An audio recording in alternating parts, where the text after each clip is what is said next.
Welcome to teaching learning session of sociology. Today we'll discuss about another case of ethnography, that is Stratagems and Spoils, a social anthropology of politics by F.G. Belly. This is a book by F.G. Belly and is an important addition in field of social anthropology. Why it is important in anthropology? Because it traces the way in which the political institution could be understood and can be understood by looking at certain rules and regulations, very much like games that one plays and the rules that are associated with these games.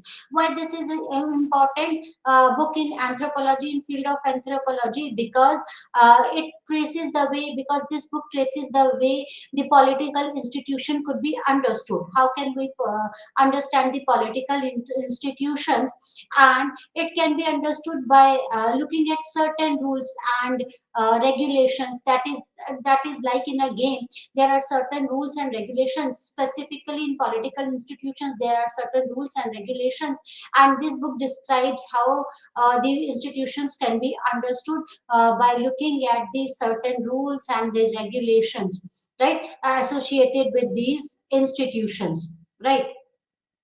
The work is rooted in the positive ideology that rests on the two central assumptions, namely that the world has discoverable order and that knowledge pertaining to that order has been made of segments that have already undergone experimentation and whose validity has been determined. And the idea is that social behavior can be observed, the regularities within the observed and the rational connection between the two can be drawn. So it is a positive ideology and it is based on the two ideas, that is the two central ideas, right. One central idea is that the social order, that we can understand the social order, right, that this order is discoverable, right. And that this society has undergone the experimentation and whose validity has been determined, right. And then the idea is that social behavior can be observed. We can observe the social behavior, right. The regularities within it observed, the rational connection between the two can be drawn, right. So how could we understand a political system as a game? As in this book, the FB Bell tried to explain the political system as a game, right. Belle begins his understanding of a political system by equating it to the game and hold that just as there are the rules in the game and competitors agree on what those rules are, in similar manner, politics also has certain mutually agreed rules. This is very clear, right? Like in games, there are certain rules and regulation, and both the parties, that is, the both the players, have to agree, mutually agreed on those rules and regulation, and should stick to those rules and regulations. Similarly, in politics, everybody said that similarly in politics, there are certain rules and regularities, and that as there are the rules in the games, right, and both the competitors agree to follow those rules, right. After a point of time, politics resemble less of a game and more of a fight, in which the final objective is not to just win a game, but rather to destroy that game in such a way that a new set of rules may be established. Right. So FB Belly said that it started like politics always started like a game where there are certain rules and regulations, and both the parties agree to follow those rules. But after a certain period of time, right, this politics resemble more from rather than a game, it resembles fight. It resembles more like a fight, and the final objective of this politics is to not only to win the game, right, to win the game, but also to destroy the game in such a way so that they can establish the new rules as per their requirements, right. He talks about the two kinds of rules that exist: the normative rules, or the rules that are out there in public, rules that do not describe a particular type of action, but on the contrary, those which set a broad set of limit to the social action, right. That is there is an ample choice with individual what course of action they might take. So he described two type of rules. The first type of rule is the normative type of rules, which are there out in public, right, and that do not describe the particular type of action, right. On the contrary, those which set a broad set of limit of social action and one can choose anyone, right. The other kind of rule mentioned are the pragmatic rule, or the rules that relates to the private wisdom, right. It is these rules that are the ones that Belay wants to focus on. He maintains that these rules, which each culture has its set, but yet there is certain something common in all pragmatic cultural rules which might be located. So first type of rule is normative rule, which are open in public, and second type of rule is the pragmatic rules, which are of private wisdom, and it varies from culture to culture. It totally depends on the culture, but right. Belly wanted to focus on these pragmatic type of the rules, that is on private wisdom. Political structure cannot be studied in vacuum, but rather need to be understood in terms of their cultural and natural environment. Obviously, in no institution you cannot understand any structure, any institution in vacuum. Right. Similarly, politics cannot be studied in vacuum. Right. Politics depends on the culture and natural environment. So one can understood the politics of somewhere in terms of their culture and their environment. A political structure is able to survive only if either modify itself to suit the environment or else modify its environment to suit itself. One has to change, right? If a political structure cannot survive in vacuum, and you cannot study politics in vacuum. If political structure is able to survive only if it changes according to the environment, or else it could be able to modify the environment as per its requirement, right.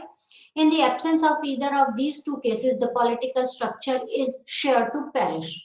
So it is very important that either that the political structure either modify itself or modify the environment according to political structure, right.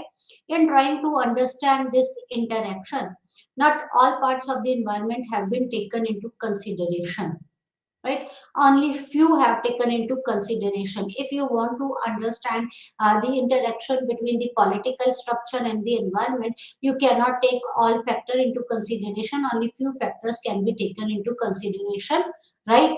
Additionally, an environment affects the political system. The system also has its rules in place so as to shield it from excessive demand of the environment, right. That politics depends on the environment, and vice versa is also true. Environment also depends on the politics, but politics depends on the environment, right. The environment affects the political system, right. But the system, that political system has its rules, right. Why it has a rule? So that it can shield itself from the excessive demand of the environment. Although the environment demands the affects the political system, but again the political system has a shield, so that it has a shield so that it can shield themselves, has certain rules so that it can shield itself from excessive demands of the environment. The work adeptly deals with the notion of how political changes itself as well as the environment through process called maintenance, which is also understood as equilibrium. It is very important to maintain an equilibrium between the demand of the environment and the political system. So it is very important that the political system should be able to maintain the equilibrium, right. How can we define a political structure? What is political structure? A political structure for Belay then can be understood as a combination of rules which make up the structure, right. So the rules broadly deals with the five concepts. So as per Belay, right, a political structure is nothing but the combination of rules. It is nothing but the combination of rules, right, which make up the structure. What are these rules? There are five concepts of the rules. First is defining what the price, right. The end result is well action that makes one worth T of price. The price is culturally defined and is comparable to something like power or honor in everyday setting. So first rule, the political structure is what is the price? What will you get at the end? Right? It could be power, it could be honor, or anything else. So what is the price? The second thing is it must be something that is scarce and not easily achievable and is valuable, right? So it is there must be something which cannot be achieved easily and it should be valuable enough. This value creates this value creates well as regularizes the competition that takes place, right? So there should be competition and there should be a regularization of the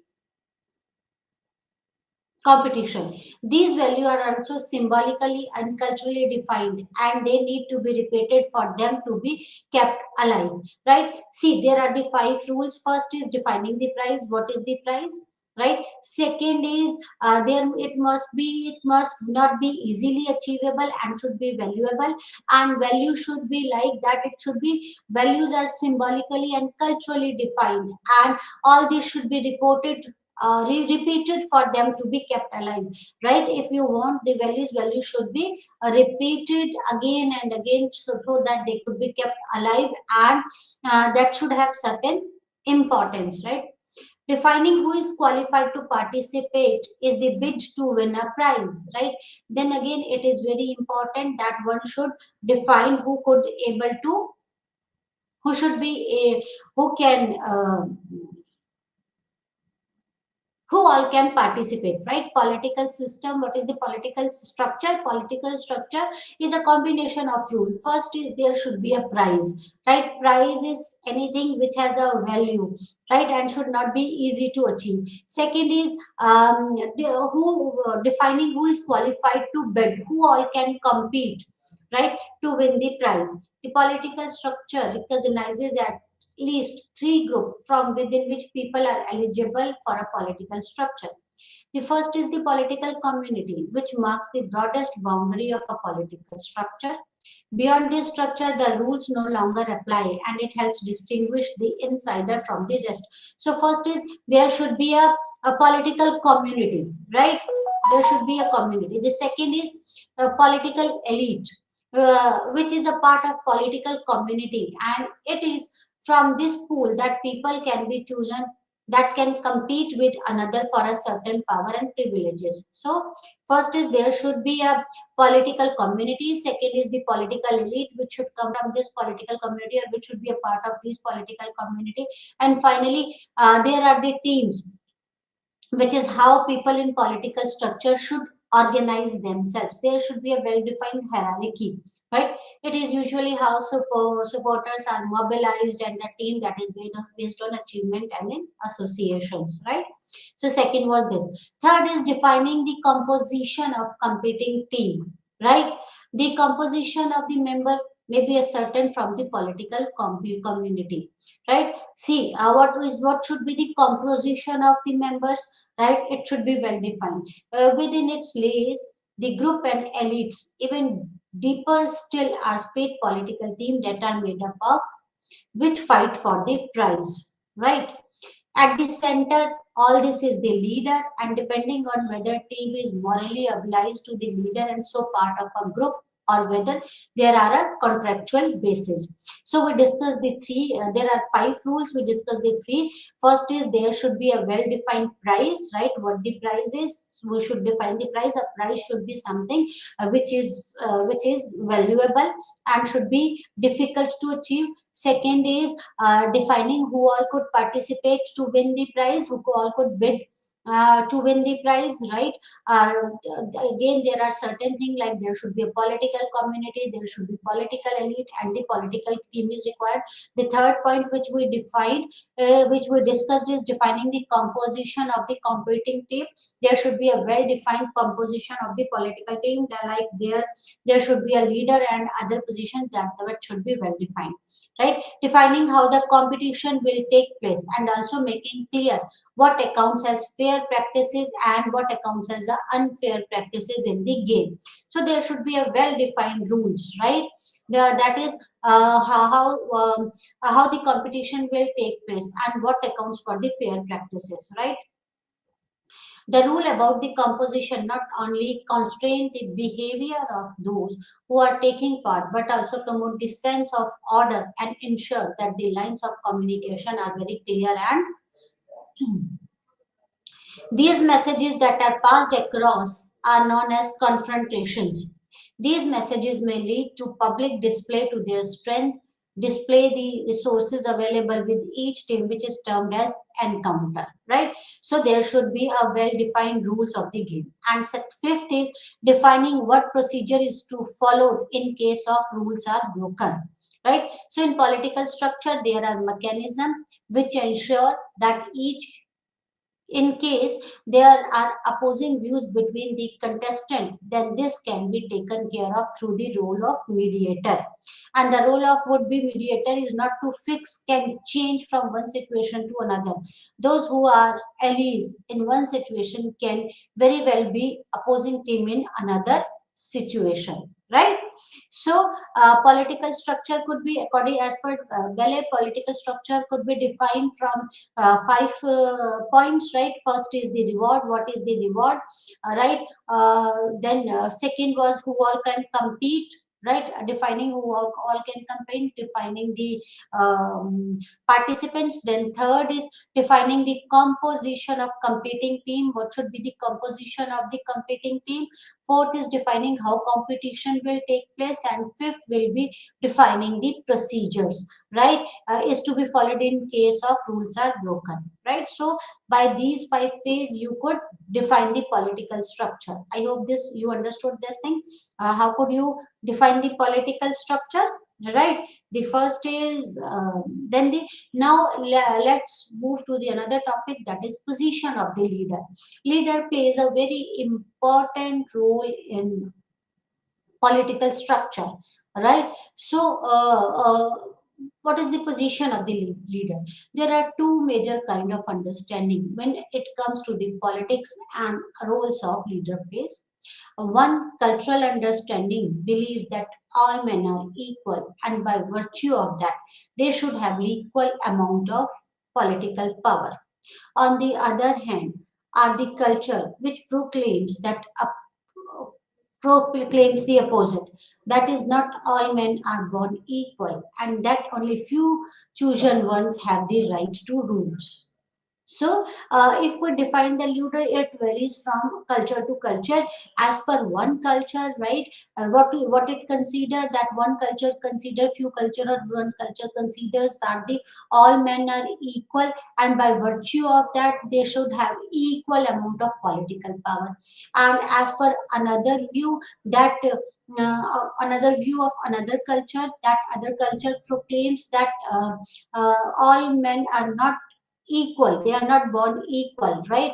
Only few of them have been chosen, only few of them, those who are elite, right, or the chosen one have right to rule, right? Only the few chosen one have right to rule, right? And there are third kind of understanding that space between the two.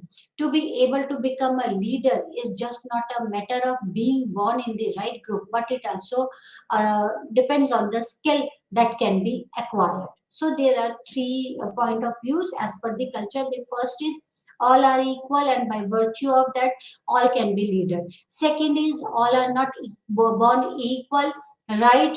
And they are not born equal, but right, they have a certain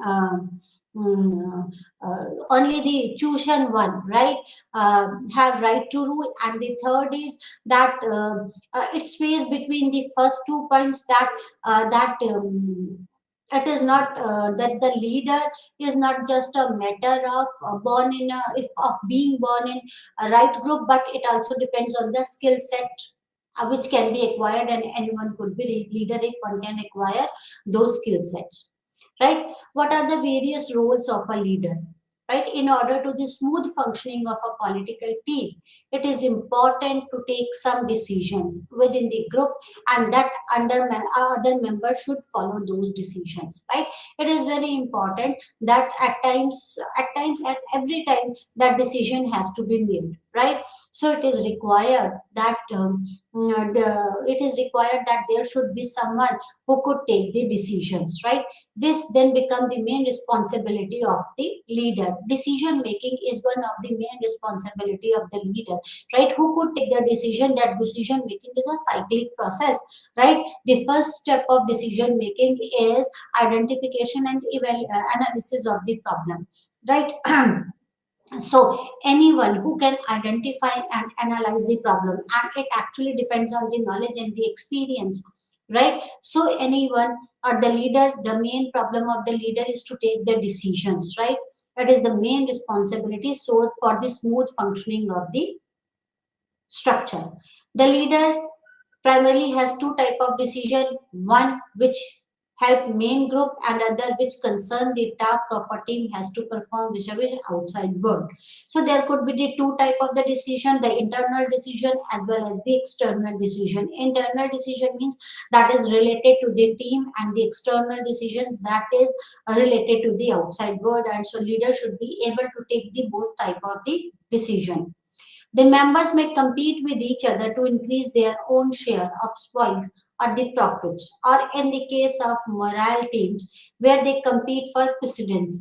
It is the leader then who has to mediate and resolve the issues, right? There could be competition among the team members, right? And suppose if there is a competition among the team members, then it could create a problem. It could create a rifts between the team members, which could harm the political structure. So it is the responsibility of the leader at that time to mediate and resolve the issues, right? While so this is internal type of a decisions, right? While taking these decisions, the leader need to make sure that the balance of the three kinds of action that occur in the group. So when the leader is making these type of the internal decision, there should be a balance, right? It should not harm the political structure, right? First, a decision that most agree upon, that is the consensual decision. Again, the type of a decision depends on the leader, what type of a leader it is. But important is, while one is taking a decision, the internal decision, it is good that the decision should be consensual decision, that all should agree or the majority should agree to that decision. Then only it could be easier for a leader to implement that decision, and everyone will follow that decision, that it should be consensual. The second decision, where there isn't any time for the discussion and it is necessary to enforced upon the group. And another first is the group should, the decision could be consensual, but at times, suppose at the time of emergency, it is not possible to carry out the decision, right? Then it is important to enforced upon the group. The decision should be enforced upon the group, and everyone should follow those decisions. And finally, the decision, there are the that is so consensual, that is not taken by anyone in particular, and is agreed by all, right? And there could be another type of decision that no one has taken that decision, that is so consensual, right? That is not taken by anyone, but still it is consensual and is agreed on by all, and everyone is ready to follow those type of a decisions. So it could be decision. The first and the foremost thing, that leader is required to make a decision should be strong enough to take a decision. Decision could be related to the internal matter, decision could be related to the external matter. So leader can take a decision in three ways. It could be consensual, right? It could not be consensual. One can force upon, leader can force upon his views on the team, or other is bureaucratic system type, right? That those decisions are so consensual, that is not taken by anyone, but is agreed by all, right? What are the characteristics of a strong leader, right? The major difference that exists between the strong leader and weak leader is the stronger leader commands, while weak leader asks for consent, right? Strong leader commands, give the commands, while the weak leader asks for the consent. A strong and a good leader also understands that a contract group, the followers have to be always treated as an individual, not as a group, right? So first difference is the first characteristic of a strong leader, that the strong leader commands. The strong leader understands that in a contract group the followers have to be treated as an individual, not as a group. So one should treat them as a individual.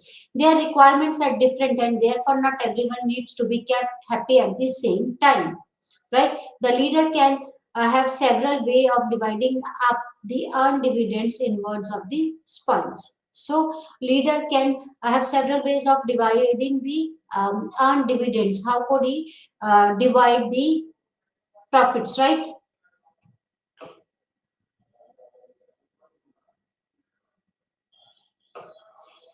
These could be in form of material good, they could be in form of titles, or can be handed over to the followers. So it is important that one should divide the dividend, and it could be in the form of goods, right? It could be in the form of title or the status. But material resources as well as the power positions are important in games, right? Good leadership, nevertheless, is only about the material goods but also depends on the skills, right? So F.G. Belle explained about the political structure, right? What the political structure is and how can we define the political structure, right? Now we'll take up another case of ethnography, that is the street corner society, right? Street Corner Society was originally published as the Street Corner Society by W.F. White, that is William Fett White. The Social Structure of Italian Slum by University of Chicago Press in 1943. This book was published by Chicago Press in 1945, written by the William Foote White, W.F. White, right? And it describes the social structure of Italian slums, right? It has been called a classical study in field work and the participant observation, ethnography, right? Uh, Field study, field work, as well as the participant observation. This is a classical study. It has been republished several times over a year. It is a description of behavior of some individuals organized into different groups in an Italian slum area of American city. Right? So this book has been first published in 1943 by the Chicago Press, and then this book has been republished many times. And this is a classical study of the field work and the participant observation. What this book describes, right? This book describes the behavior of some individual organized into different groups in an Italian slum area, right? So it has been study of the groups who have been organized in the certain who organized into different groups, right? The data is drawn from a 3.5 year for the study of district, which he called as the Corneville, right? So data has been collected from the district Corneville, and it took around 3.5 years to collect the data for this study. Spending time in the area helped the WH to help him to understand closely how the social structure of street corner gang changed over the time, right? So White spent almost 3.5 years or more than that with the participants, and spending time in that area helped him to understand closely how the social structure of street corner gangs changed over a time. That he observed that there is a change in the social structure, and he tried to understand how the social structure of those street corner gangs, right, street corner gangs have changed, what impacted that change. His work has challenged the assumption that slums are inherently disorganized. We normally uh, carry this idea that slums are inherently disorganized. So his work challenged the assumption that slums are inherently disorganized. Though his work, through his work, he sought to bring out the degree of organization in slums. So he tried to explain how organized the slums are. They are not inherently disorganized. His writing implies that the social researcher do not understand the nature of organization in slums and hence refer to them as a disorganized. There is a degree of organization, and as per White, right, the social researcher do not understand the nature of organizations of slums, so they refer to them as disorganized, although there is a uh, well-defined or well-organized structure in slums. According to Street Corner Society to Y, right, the character of slum organization cannot be understood until more sociologists shift their emphasis from social disorganization in order to investigate the process of social reorganization. Right? Street Corner Society can be seen as an attempt in this direction. And this is a study about social interaction, networking, and everyday life among the young Italian American men in Boston, North End, Cornevilla during the later part of Great Depression.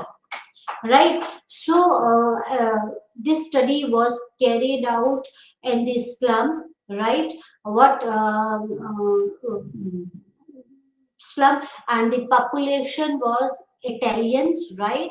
Italian American men, young Italian American men, and he carried out this study in the Boston North End, that is in Corneville, in the district Corneville of Boston North End, and the time was after later part of the Great Depression, and he tried to understand that the White tried to understand the social interaction, networking, and everyday life, right? Everyday life of the young Italian men, Italian American men of the district Corneville of Boston North End after a part of a little later part of the Great Depression.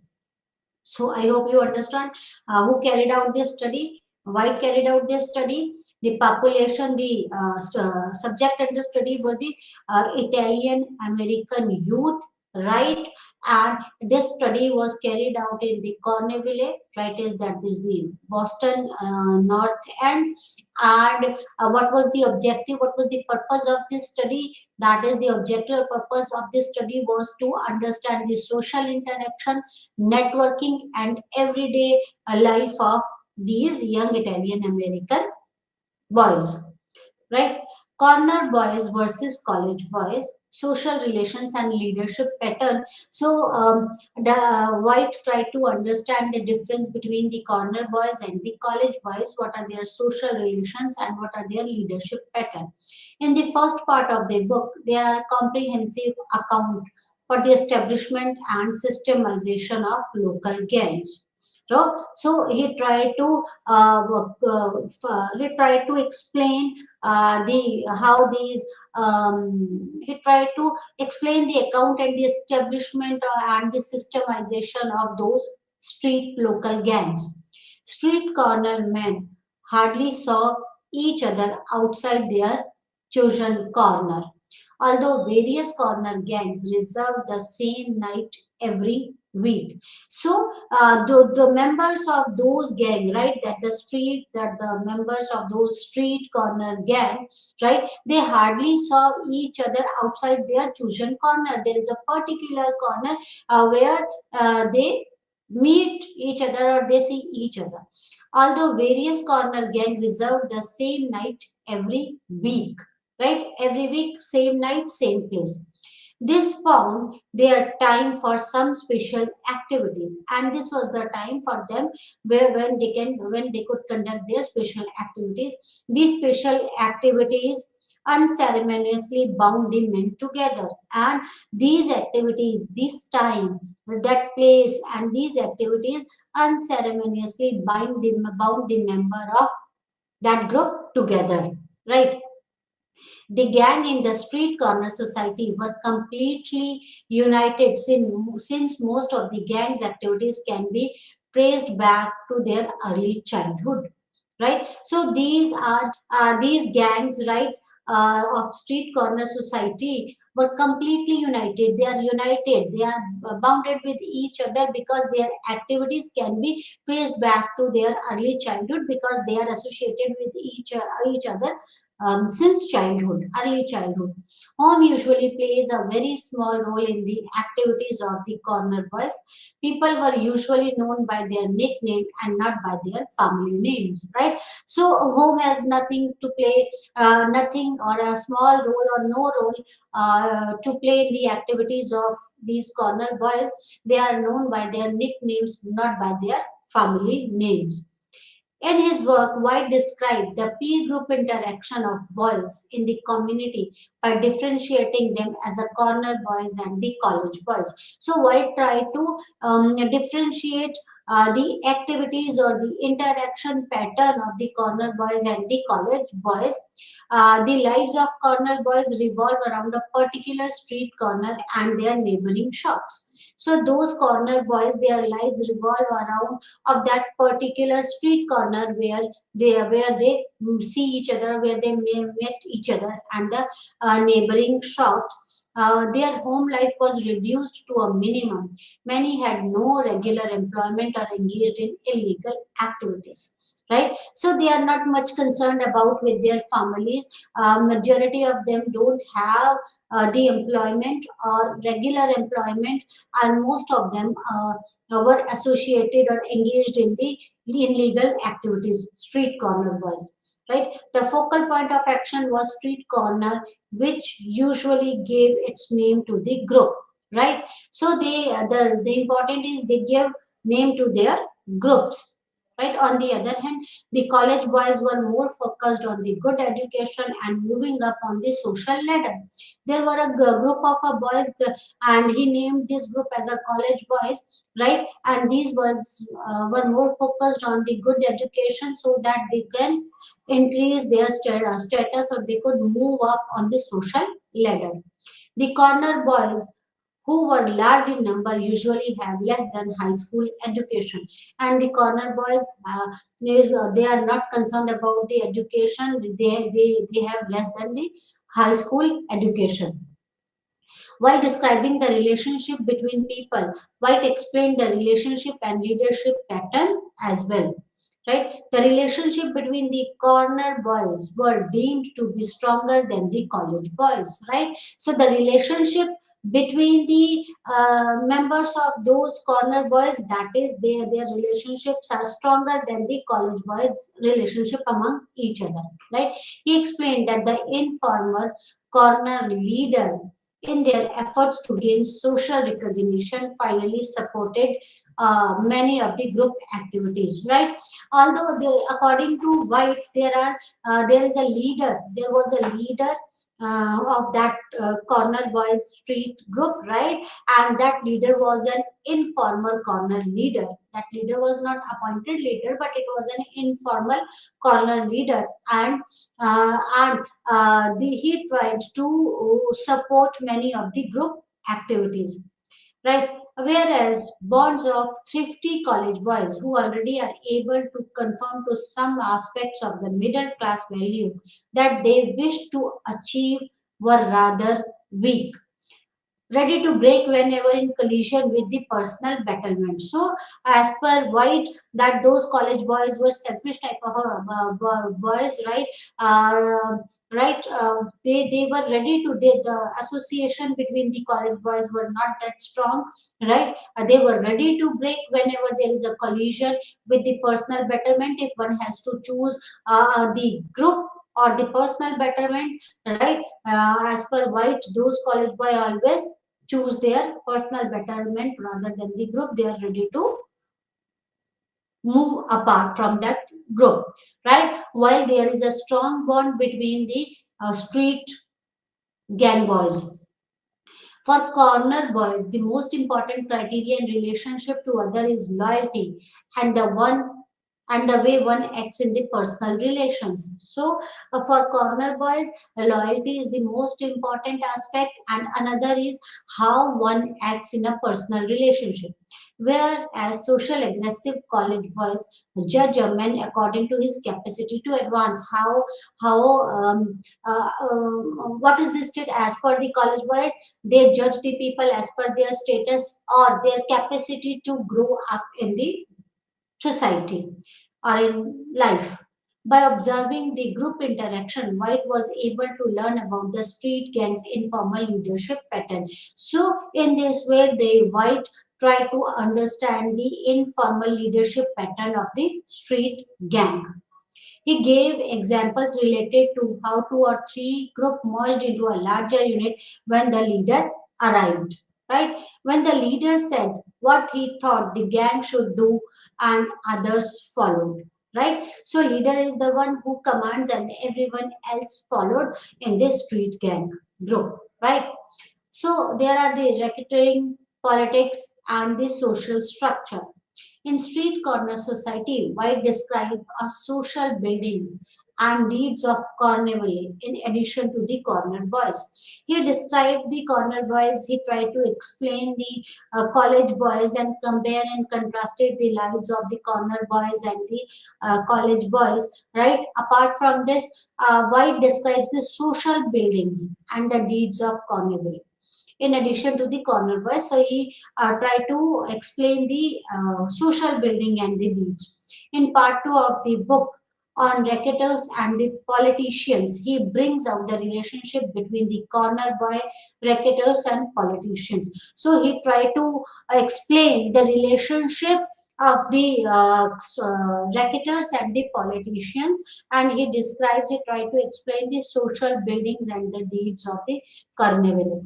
He described how each of them is useful to another and how different relationships develop. So he tried to explain that how political system and that street corner gangs, how they are important for each other, right? How they are important for each other, and how their different relationships develop among themselves, right?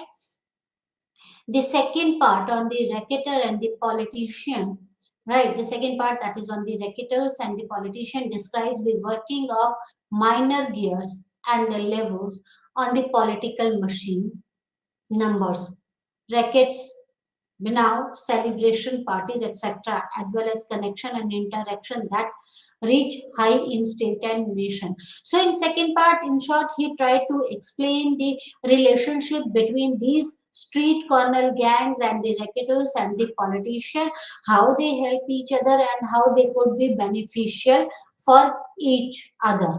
Right.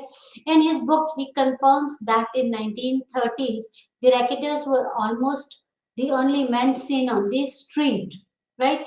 They are, and they were also among the beneficiaries who had money and the political influence.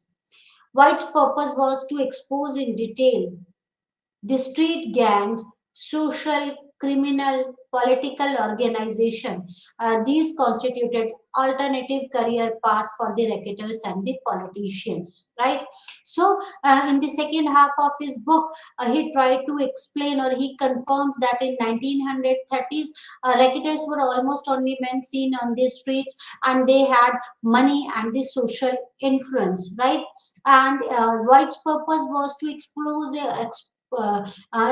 in detail the street gangs, social, that street gangs as social, criminal, and political organization. They have a social organization, they have political organization, and they are criminal. They have political organizations, right? Associated with the political organization, right? These constituted the alternative career path for the racketers and politicians, right? For Carnival's politician, there are five prongs to their speeches: race, class, the candidate's personal appeal, his qualification for office, and the statement of his political strength. right? This impact their relationship between different gangs and who will offer political support to them. So, for carnivals in late 1930s and afterwards, right, the politicians, there are five prongs to their speeches. They speak about the race, that matters them a lot, the class, right, and the candidate's personal appeal. What is the personal appeal of the candidate? What will he do? His qualification for the office, right, and the statement for the political strength, right. Why should one elect them? And this impacts, and his speech, these speeches impacts their relationship between the different gangs who will offer political support to them, right. The racketers often serve as a mediator between the corner boys and the politicians, right. So there are actually three groups: the corner boys, the politician, and the racketers. And the racketers are the mediators between the corner boys and the politician. The effect of the racketers on the carnival can be distributed into three classes: the daily life of the corner boys, the representative, and the social structure, right. So these racketers, that is the effect of racketers, have impact on mm, the racketers have influence or impact on the carnivore, and it could be distributed into three classes, that is, on the daily lives of the corner boy. What is the impact of racketers on the daily lives of the corner boys? The second is the representatives, right, and the social structure, right. There is a well defined social structure and their representations, right. Racketers exert influence on both corner boys and the politician, and thereby the entire social structure of the carnival, because they are influential. As he said that in 1930s, right, only racketers were on the road, right. So they have influence both on the politician as well as on the corner boys. And so they have influence on the entire, so they have influence on the entire social structure of the carnival. So they exert influence on entire social structure of the carnival, because they have impact on the politician as well as the street corner boys. Reciprocal obligation do not play its role only at street level.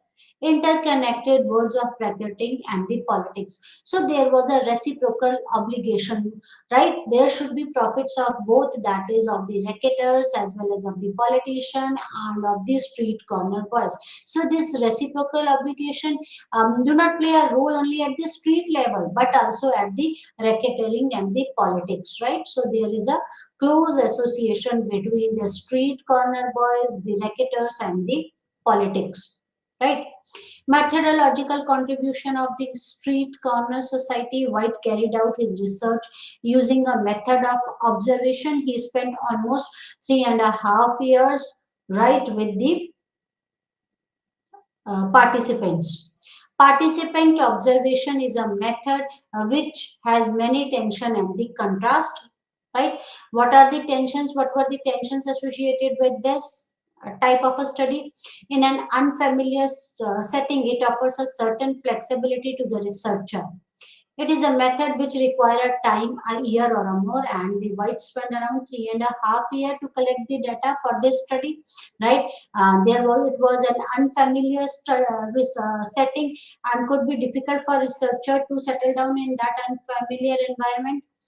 It is a challenging method to practice, and therefore the description given in SCS helps in establishing the usefulness of employing this method to explore new situations and areas. Adler, Adler and Johnson argue that SCS represents the foundational demonstration of participant observation methodology with its detailed, insightful, and reflexive accounts. The methodological appendix, first published in the second edition, is still regarded as one of the premier statements of the genre. SCS, that is the Street Corner Society, stand as an enduring work in the small group literature, offering a rich analysis of social structure and dynamics of corner village group. and their influence on individual member. So it is one of the important studies, right? Because it offers a rich analysis of the social structure and dynamics of the Corneville, right? It describes the social structure of Corneville and the dynamics of that society, right? And the influence of the Corneville group on individual members. For researchers, White's work is extremely important as it offers many insight about doing ethnography and the participant observation. Right? So it is one of the important works. The appendix brings about the process of ethnography in detailed manner. So, in appendix of this book, that how this research or how the what is the process of ethnography, it has been given in detail, and the process of entering the field, the problem he faced while doing so, and the challenges of collecting the data and living with it before being able to produce some coherent text around it. So in appendix, he explained the problems he faced, the challenges he faced to collect the data, and what all other things should be there while carrying out that participant observation method that has been described in detail. He talked about being immersed in a mass of confusing data and attempted to organize that data, right? So it was that is at time white immersed in the mass of confusing data. It becomes at that time, at times the researcher may get a large amount of data, right? Could have a large researcher could have a large amount of data, and it could create a confusion, and it could create a confusion to organize that data. He described the anxiety and challenges faced by the researcher in various phases, that is, in initial contact to middle stages of research and also when research is ending. So, he described the type of anxiety the researcher faces during the various stages of research. Selection of what to research was another area of concern. It is very important that what to research, what is the objective of your research. Initially, White wanted to conduct a holistic study of Corneville with special focus on the slums. But he realized soon that this was an impossible task and there was need of some structure. So first he thought to conduct a holistic study of Corneville with special reference to swamps. Then he realized that it is not possible for him to conduct this study, right? Because of the nature and the amount of the study. So he needs. So he realized that there was a need for some structure. He highlighted the importance of selection of material as everything cannot be covered and cannot be comprehensive. So it is important what has to be studied and what type of a data should be collected and required, and he revised his original plan and confined his study to the street gangs, social, criminal, and political organization in the city district. So first he tried to study the holistic. He was of the opinion that he should carry out the holistic study of the Islam. Then suddenly he realized that it was not possible for him, and he revised his original plan and confined his study to the street gangs, right? Social, criminal, and political organization in the city district. In ethnographic work or the observational work, right, the above insight is imperative to remember as we are confronted by huge amount of data which appear relevant. So one of the biggest problem is that the researcher confront with a huge amount of data which appears relevant, then it becomes then the researcher could be confusing for the researcher, and researcher has to decide what type of data is required and should take up the relevant data only. Presenting everything would yield the confusing result, and hence selected material has to be presented. Right? Other challenge related to participant observation, those of becoming over involved in the lives of the gang member and identifying with them, establishing a boundaries while trying to maintain a relationship, problem of researcher, changing the behavior of groups are brought out. right? So another problem could be when you become a part of that community or that group, there are the chances that researcher could get over involved in the lives of the gang members, and one should not do this. It is important that that the researcher should establish a boundary while trying to maintain the relationship. It could be a problem. There are the critics of this study. Critic is the major emphasis of first edition has been on the theory of informal group structure and leadership pattern, the organization of ethnic ghetto life, and the limited means that the people of Cornwall had to link them with the larger society around them, and thus the opportunity for upward social mobility. Right? White's most important conclusion is it that the seemingly chaotic slums was informally organized. White also undertook an examination of association between the carnival and the greater society. So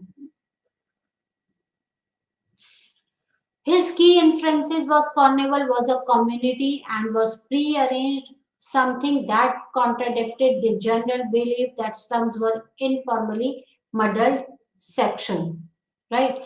He also explained this in his study that revealed the type of gang connections and their links with the gambling, party politics, and racketeering government, right? And his work highlighted the importance of congestion, housing circumstances, joblessness, and the scarcity. According to him, North End's problem was not lack of organization but failure of its own social organization to mesh with structure of society around it. Right? Even society outside the district did not offer an effective help. Right? White's consistent criticism is leveled at the policy of settlement house, which then describes an alien institutions upholding the middle class standard, right? And the question have been raised about the methodology used in the research.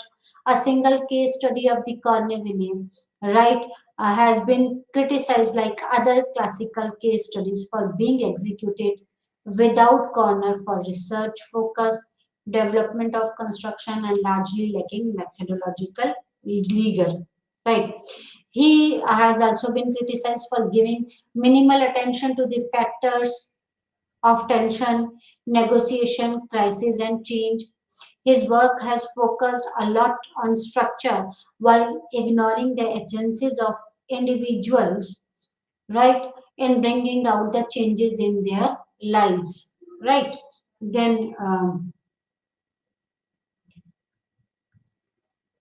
that today we discuss the two important cases of ethnography, right? The first case was by F.G. Belle, that is the Stratagems and the Spoils, right? A social anthropology of the politics, right? Belle tried to explain the political structure, political institutions, right? And he describes that how he compared the political system with the game, right? And the second case we took up today was the street corner society by the White, right? And uh, that is considered as one of the important cases of ethnography, right? The street corner society that W.F. White tried to explain the lives of the street corner, tried to explain the lives of the adolescent or the young men of an Italian American young men of Italian American men, and those who are living in the Carnival district of the Boston, right? He tried to compare and contrast the lives of these um, street corner boys with the college boys, right? He tried to explain the structure of the slums, right? Then in the second part of the book, that is the Street Corner Society, he explained about the the role of these street corner boys and the um, racketers and the political system.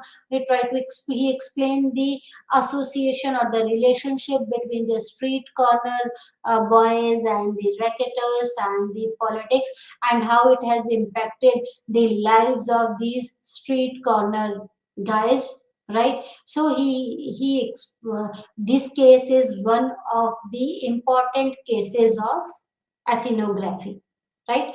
That's all for today. Thank you very much. Namaskar.